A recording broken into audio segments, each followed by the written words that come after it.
Well, I can do the part one. Well, it wasn't the audition. I can tell you about the trip on the dirt road, getting lit right in the back of my camper. And all of us covered in dust. I'm like, we gotta go on. Let's go. So, but anyway, Dennis. The story that she's talking about. Mark and I were in this band called Alex, and our female singer, Darlene, who now goes by Martha Nixon at the time, had heard on the radio that David Tahlequah was going to be at Turkey Creek Saloon, which is down by Red Oak, way out in the country, and that they were going to have auditions for a warm-up band on the Sunday, all day on Sunday. So we decided, yeah, we have an audition for that. So she called, and we got our slot, and we got there. For some reason, Mark didn't go with us that day. No, I don't know why. Maybe it was just transportation. I don't know. But we found it. It was way out in the woods, and big place, way out in the sticks. It's two-story, and inside it had a balcony all the way around the stage, and So we got there, and there were bands all day that were scheduled, and we were the next to the last band to play. Well, that gave us plenty of time to get well lubricated before we went on it. We did. we were sloshed by the time we finally took the stage. We got up there. We had our guitar player. His name was Jerry Hallam. He's passed away now. He's a big, huge guy. Oh, yeah. I mean, huge. But a beautiful '69 Les Paul guitar. It was just like its toy. It's nothing to him. And big hands. He could bend those strings. He could bend. Anyway. We took the stage and we were going through our set. And we did a lot of Black Oak, Arkansas songs back then. And there was a song called "When Electricity Came to Arkansas." It was an instrumental, actually. Okay. Well, it was about 2/3 of the way through our set, and we tore into that song, and Jerry was just killing it. We were all trying to keep up with him. There's a break in the middle of that song. Everything stops, and there's a chant, and you go, oh, everybody, oh, and when it gets to the top, you hit it back in. Well, all right. We hit that break, and Big Jerry takes a full long neck Coors.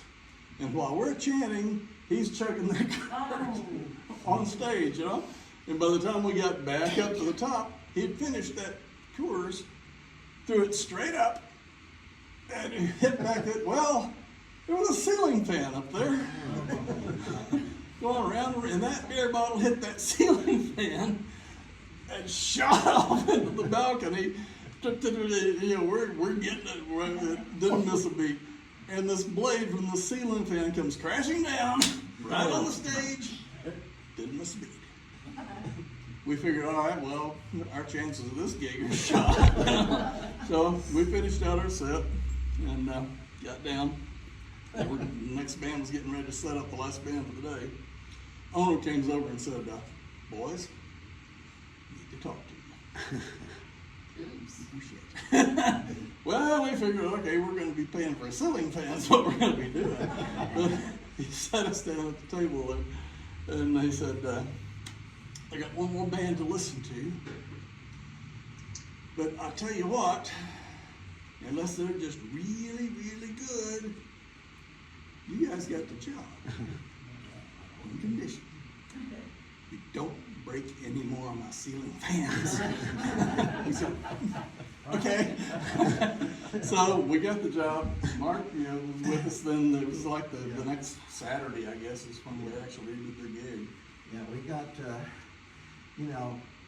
we had like our Ford truck and so much room in the front because Jerry's big, so Jerry's in the back. And we got off the highway, but there was a dirt road going to this festival. The people had already gotten into dust, the road was just pure dust. So you know how the flaps are on the back of the camper. Well, here come the dust and kept banging on the hood, slow down, slow down. Well, no, they were laughing, and here we were, you know, we're almost there, we're almost there. And so anyway, it was just like, God. And of course I had my afro and all, it was just like, so we all finally got there, and tailgate came down. There was of course a lot of cussing going on. And we finally got all in loaded, and we were just looking at each other. We were kind of like the beige looking people. You know, I did this here like, okay, I just had my hearts, you know. So anyway, we were laughing and mad at each other until we got, but this was kind of like not a rodeo arena, but it was a lot of poles all around. All I knew, I felt like I was going to a sale barn because there was a lot of poles and stuff to go into this, and here was the stage. It was a big log Big. building, 2-story log building. But when the there was song took lots of off, people there. it was just pure rock and roll decibels, and Jerry, Outside. it was just, it was go. And it seemed like the go turned into a blur, and it was over. And of course Jerry did his behind playing guitar and did the teeth thing. Yeah. It was a full, you know, and here I was, you know, watching all these people, and they'd been there, and the crowd was just crazy. It was just roar, yeah, yeah. There's barricades around the outside of the stage, and they were up at the barricades, and it was kind of an ego trip for us, you know? It happened so fast, and you wanted driving back to Altus. You know? Stepped down off the stage then, we're waiting for Co to come on, and the radio, the guys from the radio was out there interviewing us. Now, where was this place? It was outside, you know where Wilburton is? Wilburton? Yeah. Oh, okay. Not close to Wilburton, there's a yeah. place called Red Oak. Okay. Well, you turn north The town off of the Red Oak. highway Okay, on gotcha, on yeah. this country road way up in Yeah. the boonies. It's this big, huge. Yeah. But everybody knew about it. It was a big, popular place. Huh? How long ago? 1979. Oh, okay. It's burned down now. Somebody burned it down. Yeah, you know, like they say, you're lucky to get out alive, right? It was If you don't have a gun, when That's you the wanna story. get in. That's the story you wanted to hear. That's pretty Yeah, okay. And you think how we all